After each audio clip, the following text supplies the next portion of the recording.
The laughter struck like a slap across the room, sharp, loud, and cruel. Sweetheart, what happened to your face? Lose a fight with your own frying pan. The words hung heavy, pulling every eye toward the young waitress as she set a plate of food on the table. Samantha did not flinch, though the blood rushed to her ears, her throat tightening. Straightened quietly as if her silence could build walls tall enough to protect her. The two men at the corner booth smirked, their voices loud enough to ensure the whole cafe heard.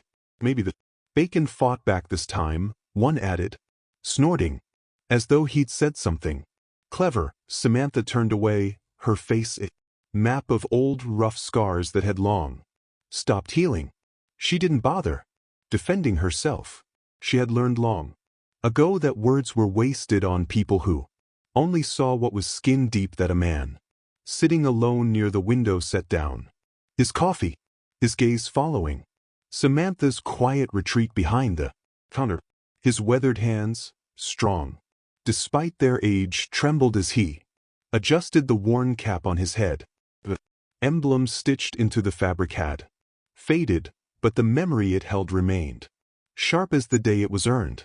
The dropped to the waitress's wrist, just visible beneath her rolled sleeve, the small tattoo, faint but unmistakable 27. His heart clenched. He hadn't seen that unit mark in years. Samantha moved mechanically, wiping the counter, pouring coffee, pretending not to feel the weight of the room pressing in on her.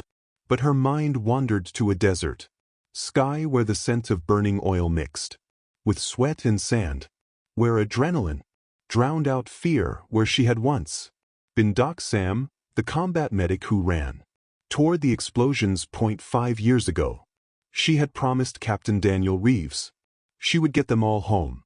She had saved 5 that day, but one didn't make the one she had sworn with her bloodied hands and breaking voice to never leave behind. The fire had taken him. It had taken part of her too. Her skin, her confidence, her belief that she was still worthy. The hospital sent her home with new scars and no mission. So she hid behind the clatter of dishes and the steady routine of a coffee shop, where no one knew who she had once been. The old man's throat tightened. The story. He had lived versions of it himself. Quiet heroes walking among strangers, their battles dismissed by those who had never heard gunfire or buried a friend. The men at the booth hadn't finished at Samantha passed again. One stuck out his foot, catching her ankle just enough to make her stumble. Coffee splashed onto her wrist, seeping through the fabric. Kef. Soldier, the man Jared. Don't lose another battle. Her chest rose with a trembling breath. Still she did not. The old man reached for his phone and sent a message to a number he hadn't used in years. She's here. Minutes. Then the door chimed as one, then another, and then several more. People quietly entered the cafe.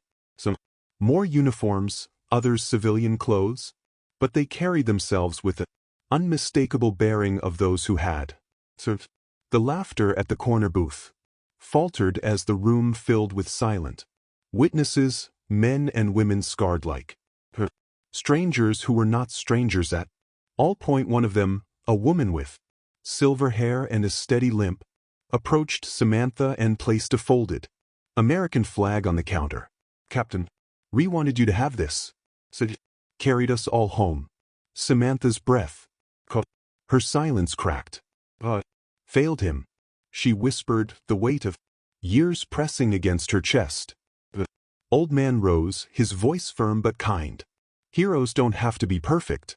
They just have to come home. Turned to the men at the booth, now shrinking in their seats, pale and quiet. You see scars. See battlefields survived. Waitress. We see a hero who never needed your permission to be one. The men stood, their bravado gone, their words failing them as they left in hurried shame. The veterans one by one stepped forward, placing tokens of service, Patches, coins, ribbons on the counter. In front of Samantha. Without fanfare. Without words, they honored her.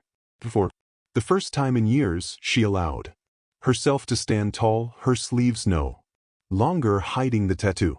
Some heroes wear aprons. Some carry coffee pots instead of rifles, but they never stop serving. You may walk past them today, but you will carry the weight of their story forever. There are battles we never see and warriors we pass without knowing. Sometimes the strongest voices are the ones that never need to shout. Asterisk, let us know that. Backhand. Index pointing right, where are you watching from? Backhand index pointing right. Have you ever met a silent hero? Backhand index pointing right. Your story in the comments and subscribe for more stories that honor those who carry unseen scars.